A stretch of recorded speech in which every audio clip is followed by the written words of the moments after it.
Good morning, Board. Today, we wanted to present the updates to the COVID protocol, which essentially is just updating the masking and the current quarantining and isolation guidelines. In addition, we added an easy-to-follow table that outlines when you need to quarantine and when you need to isolate. And that is really the updates for the most part. Thank you. Thank you. Supervisor Sabatier?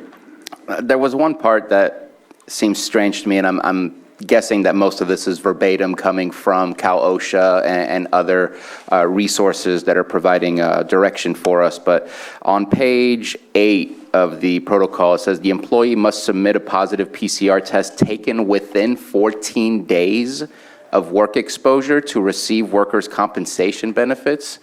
14 Yes. days just seems, in my opinion, and again, if it comes directly from Cal OSHA, that's it is what it is, but that seems like a very long time period,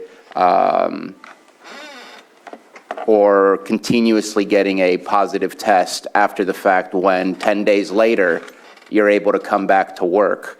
That doesn't make sense, that you could still take a test after you're good to come back to work, but still could take a test that could get you workers' comp. Like that's confusing to me. This is the workers' comp requirement, and this information was provided to me by risk management. In order to qualify for workers' comp, they must have a positive PCR test. It can't just be the home test. So basically, if somebody tests positive with our rapid test, they must seek a PCR test to qualify for workers' comp. That's just explaining that process, because a lot of our employees did not know that, so I included it in the protocol. Right. Well, to me, I just wanted to at least express the confusion of the timelines where people can come back. We know it takes about 2 to 3, maybe 4 days max now that we're not in a surge to get our PCR test results. And to be able to go back to work, test yourself afterwards, test positive, and then get workers' comp for a previous time that you took off just seems strange to me, but it is what it is. It's coming from up above, so I'm ready and willing to move forward on that. All right.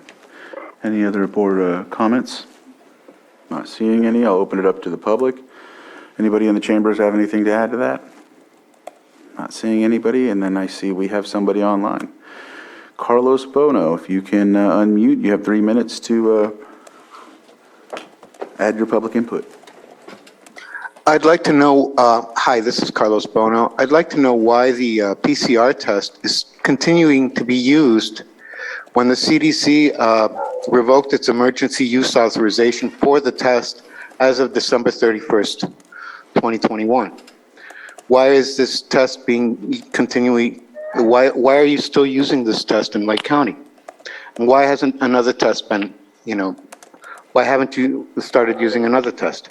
That's all I have for now. If you could please answer my question. Thank you. Pam, Can someone answer the question? yeah, someone is. I'm just waiting for you to, hold on a second. Pam, do you have an answer for that, or?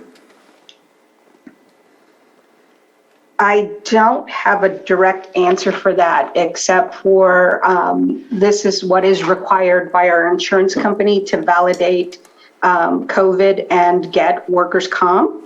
And then this is, what is the OSHA standard. So I haven't been instructed to discontinue the use of that. In addition, to seek the supplemental paid leave, the additional 40 hours, that's a requirement to get that leave. So, and that is what was just signed into regulation effective last month by the governor. So right now, that's what we're legally required to do. So we'll continue to use them as indicated. Thank you, Pam, for explaining that and answering that. And Supervisor Sabatier? And it's very simple to do a Google search and go to cdc.gov and find a question that says, does the retirement of this test apply to all PCR-based tests for SARS-CoV-2 tests? And the answer is no, the discontinuation of emergency use authorization only applies to a very specific PCR diagnostic panel test. It does not affect any other SARS-CoV-2 tests that have received EUA from the FDA. So the remark is based on a very narrow topic of what has been discontinued, but there is still continued use of PCR tests. And I'm just going to go a little bit further because of the research that I've done. It's because there's new PCR tests that can simultaneously tell you if you have COVID or a cold or a flu. Before it was just COVID or not. And now we have new tests that can look into more than just one illness in order to be able to differentiate between. The other one was not confused if you had the flu or the COVID, it just said yes or no for COVID, and that's it. So I think there's been a lot of misinformation or misunderstanding as to what this process has been, and it's due to the fact that there has been a lot of changes coming from CDC and part of the processes that we've had to follow. So I think it is confusing to keep track of everything that's happening, but it is available on the CDC website, and it does explain it very clearly. Thank you for that. Seeing if there's any other public input online, and I'm not seeing any, so we'll bring it back to the board. And let me see what we have. Oh, there's a public comment. Oh, okay. If you'd like to come to the microphone.